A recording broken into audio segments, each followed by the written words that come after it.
Hello everyone, welcome to my YouTube channel. My name is Kailey. Over the last 4 months, I have gone through a lot, and I was thinking, why not use the that I'm going through to help you get through the that you're going through? Because one thing I've learned through this entire process is that everyone is going through something they don't want to deal with right now. And the more that we can be vulnerable and share it and encourage each other, the more that we'll see life isn't so cracked up what everyone portrays it to be on social media. You know, like you could go to my Instagram, yeah, I have pictures of me on crutches and all that, but it looks like I'm great and happy. And most of the time, yes, I am great and I am happy, but there are times where I'm not, and that's okay. And that's kind of something I want to walk through with some people, and hopefully this can help you in your mentality, help you help others, or help you in the future if something happens. I hope not, but who knows. So basically, here I am being vulnerable, and here's my story. So currently, I have not walked in over 16 weeks. June 6th of this year, I tore my Achilles playing basketball, and I had surgery June 12th. So I was supposed to be better 6 weeks from then. That's when you could start walking. For me, I kind of, when it first happened, I was kind of okay with it, which was kind of weird because I was just like, you know what, it's just another injury. I can push through it. There's nothing wrong. I actually row at Washington State University, and I was just so determined to get back. I was like, okay, I'll be back in July, I'll start walking in July, August rehab, September, October rehab still. I was like, I'll be better in 4 to 5 months. The season starts in March. I have so much time, I'll be just fine. And so through that whole thing, I was like, okay, you know what, maybe this is just a sign I need to give my body a break. So it was all okay for me. But I get in a month into my rehab, and I go to my brother's wedding in Texas. And it was July 7th, I'll never forget the day he got married on, because it's also the day where I fell and re-tore my Achilles. So now I'm looking at going back to school still on crutches, which, okay, you know what, that's fine. It's only a couple weeks of school, and I knew I could get through it. So, it really did suck. There was a point there where I had to get an MRI from my doctor. He just wanted to make sure that it was re-torn, and I'm religious, so I was praying a lot that it wasn't torn, and of course it was. And that hit me hard because now it's pushed back everything a month. Everything that I had just done for the full month was wasted. So no walking, I hadn't been exercising. I mean, I'd been doing the arm bike, but the arm bike's no fun. I don't wish that upon anyone. But I was really just trying to stay with it and stay positive. And also, my sister's wedding was coming up August 4th, so the hope was that I would be walking for her wedding, and now because I retore it, I wouldn't be. So I went ahead and had surgery again, July 22nd, and I actually went to my sister's bachelorette party in Canada on my little knee scooter, which was, in hindsight, really fun because we got some VIP perks, and, we just got, met some people, and it was just kind of cool, I had some people stop me on the streets and ask for a picture because they knew someone in their family that was injured, and I was an inspiration for them. So that part was actually kind of fun and kind of cool. Anyways, we get to her wedding, and I have to scooter down her aisle. They actually, let him scooter down too, so it was actually really fun. And it was just a cool twist because everyone there is family and friends, so they all know that I'm her too, so it was awesome. And thank you, Shelby, for letting me scooter down your aisle. But I still made the most of it, and definitely in hindsight, I wish I was walking. I wish I could have walked at a bachelorette party, but you know what? We got through it and stayed positive through it, and it was still fun. We put a good twist on it, It's non-traditional. Something we'll remember. I'll remember for sure. So I go back to school, head back to Pullman in mid-August, and everything is going great. I'm super excited. Rehab's going well. I'm thinking, okay, so season starts in March. Hopefully I'll be good. I have a buffer zone between December and January to be healthy, and then when we start second semester, I'll just be 100%. It'll be like I was never hurt, right? So we're going through, I finally get to start doing 50% weight bearing too, which is where you get to have your crutches, and you just put a little bit of weight down. It's 40 pounds or 80 pounds, whatever. Sorry, 50%. Wow, I'm really good at math. It's I don't want to share my weight, but it's 50% of my weight on crutches, and you just kind of step around. So that was the closest that I've gone to for walking. So I did that for a week, and so I have this date in my head. It's September 2nd. I'm supposed to be walking September 2nd.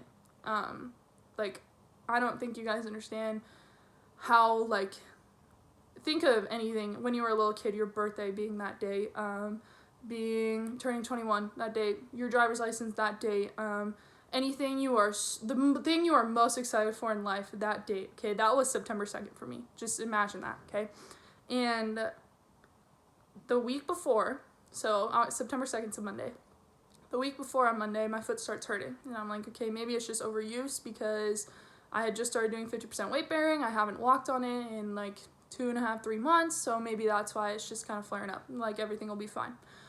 Tuesday gets worse. Wednesday, even worse. Thursday, I end up going to the doctor, and they say that it's infected, but it'll clear out with antibiotics. Don't worry, like, it's nothing big. But my doctor wanted to check on me Friday. So I go in Friday, and my Achilles, which my scar was healing, but there was like a little scab in it that wouldn't heal, and it was probably like this big, okay? It was just like the size of a mole or something. And when I went in Friday, when they uncovered my cast or splint, whatever, boot, when they took my boot off, sorry, it was completely ripped open, like almost my entire scar, and you could see the infection. Like, I saw my Achilles, like I saw inside my Achilles. I won't describe it for you because it's pretty gross. I won't put the picture up even though I took it, and I'm kind of fascinated by it because that's also the field of study I'm going into, but I won't scar you, so don't worry. But anyway, so we saw that, and they said that I need to go straight to the surgeon because, like, this was something serious. So I was like, okay. And I took a picture of it, sent it to my parents, and they're 4.5, 5 hours away. And as soon as they got that picture, they told me that they were just like, they called each other. They were like, we're on our way right now. Like, we're going to Pullman. So they came up. My sister actually came up too. And we spent the weekend in the hospital, Labor Day weekend. So Friday the surgery went well. Saturday, the surgeon comes in to talk to me in the morning. And I didn't realize how serious this was. The infection hadn't gotten in my bloodstream, which is really good because if it would have, like, it would have gone into my body and I would have had other problems with it. And the second is that they were able to clear out most of the tissue that it was affected. And he said that, like, potentially, if this would have been worse, I could have lost my leg, I could have lost my life, like, so it's a big deal. And me sitting there, all I could think about was, when do I get to start working out again? When do I get to walk, you know? And those are the things that really mattered to me. And it took until they were like, hey, we're doing another surgery on you. I was like, okay, cool. So we go in on Sunday, they do another surgery, and then Sunday morning, I remember the doctor comes in and some other people come in, and they're with my family, and they tell me that, like, you need to go home. Like, leave Pullman, like, leave school, drop out of the semester basically, and go home. Because my parents need to help me. I need to start seeing a doctor, like, 2 times a week, 2 to 3 times a week. I need to have a nurse coming to my house. Like, I have to do all this stuff. So now I'm sitting there in the hospital. I have a PICC line in my arm, so it's just like a tube that goes through and it goes straight to your heart. So it's IV stuff that I can enter in the antibiotics for myself. And I have this tube coming out of my leg. It's right here, my little tube. I've been carrying it around with me. It goes in this little sack thing. I'll actually show you. It's pretty gross. So, before the surgery that I just had, gunk used to collect in here, which was really awesome. So I've been carrying this around for a month now. So the next day, we get up at like 6 a.m. and we drive across Washington, and I go straight to Overlake Hospital. Now I've been home for a month, and I've had this wound vac with me for a month. I call it my little leash. His name's Vinny. It's pretty sad, actually. So on Thursday, I went in for my skin graft because my Achilles wound, so remember when I was talking about how it split open? So that has been healing this entire time, and the wound vac's been over it, but now they need to cover it with skin. So I got a skin graft. So I saw a plastic surgeon. So now I can say I've had plastic surgery. Lifetime achievement. Just kidding. I've now had 6 surgeries in 4 months. I also don't know when I'll be returning to school. I know it'll be next semester, and luckily I've had some professors allow me to do schoolwork still, so I've still been able to keep up with some stuff. So I have no idea when I'll be able to walk again. All I know is that I still have my life, I still have my leg, and I do have the chance of walking again, and I can potentially still row next year. Some things with this that have been like super hard is, so I went to 2 bachelorette parties on my scooter, my knee scooter. I went to 2 weddings on my new scooter, both of my siblings' weddings. I don't think I'll be walking for my 21st birthday at the end of this month, next month, which really sucks. It's a month away and I don't even think I'll be walking for it. At least I'll be able to drink for it. I was on antibiotics and they just took my antibiotics off, so that's something to celebrate, and you can't really drink with antibiotics. So once I turn 21, you know, I will have my first drink. So over this entire journey for me, something, I've been watching a lot of videos too, because I'm trying to just kind of train my mindset, and I know this will help me later on when I have other issues maybe that aren't as big as this. Maybe they are, maybe my friends are going through stuff and I can help them through it. But I've just been learning and I've been expanding my mentality a lot. And one thing I've learned is that the situation isn't forever, but what you learn from it will stick with you forever. So although, I mean, I hopefully will be able to walk again. I'm assuming I can, really hope so.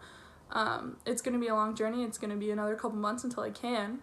But like what I can learn from this and how I can think of it and how I know how I felt and how I can encourage myself through this is something that will stick with me for the rest of my life. I know I have a lot of people praying for me, and I'm so thankful for that, because that support is really something that's getting me through this, because it's one thing knowing like I need to be strong for myself, because not only do I know that the more positive I am, the more my actual body and like the cells and everything will react to that, and I do believe that like by thinking positively, like better things will happen. And although nothing in this entire journey has gone best case scenario, like I just have to continue to be positive, because I think there's been a couple days where I have let myself slip into those negative thoughts, and that's just not who I want to be. It didn't help me get anywhere. By thinking like, woe is me laying on the couch, where is that going to get me? Versus if I'm thinking, okay, you know what, this isn't forever, I have to be grateful for the things that I still have. I can still set goals. I actually figured out a way to still do 30 to 60 minute workouts, and they're little modified HIIT workouts. I have a fitness Instagram. Been kind of bad at it since I've gotten hurt, but I've posted those on there, so maybe if you want to, you can go check those out. But it is ways to get my heart rate up, and I actually ended up burning 500, 600 calories in one workout. And so that was like something really repping it up, and I know that I can continue to do that. Another thing that I've learned is that sometimes it's okay to admit that you're falling. We live in a world with society pressuring us to kind of always be perfect, look like we're happy. I never would have posted like how I was crying when I figured out it was infected and had to go home. No one's gonna post that. And I think that sometimes when we do finally admit that we did fall, we'll help gain background quicker, because other people will know how to support us, they'll know what's going on.